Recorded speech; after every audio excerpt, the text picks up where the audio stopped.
নদী গ্রামে আল্লাহর সম্পদ, আপনার আল্লাহর নেক বান্দা যে 5,000 টাকা দিতে পারবে।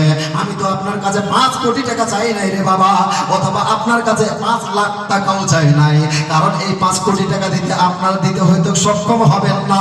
5 লাখ টাকা চাইলে আপনি এটাও হয়তো দিতে পারতেন না।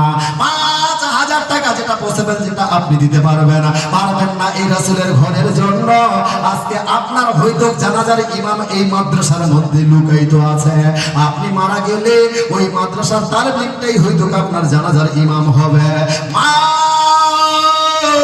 দান করলে কমে না রে মা, দান করলে বাড়ে।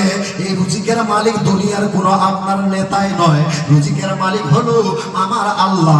দুনিয়ার যদি কোনো মানুষে আপনার রুজিকের মালিক হতো, তাহলে অনেক আল্লাহর তৈরি পশু পক্ষী রয়েছে, যে পশু পক্ষীরা কোনো কারখানায় চাকরি করে না, যে পশু পক্ষীদের কোনো জমি জায়গা নাই, সকাল বেলায় খালি পেটে বের হয়, আর সন্ধ্যা লাগার আগে পেট পরিপূর্ণ করে পশু পাখিরা বাসায় ফিরে। জোরে বলুন সুবহানাল্লাহ। খাওয়ায় কে খাওয়ায়?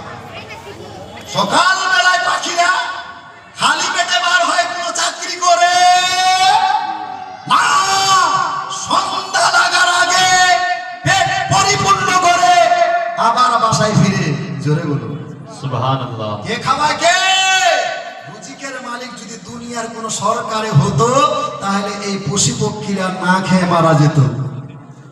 কিন্তু আল্লাহর তৈরি একটা পাখি আছে, পাখি, যে পাখিটার খোরাক হলো অরিজিনাল মতি।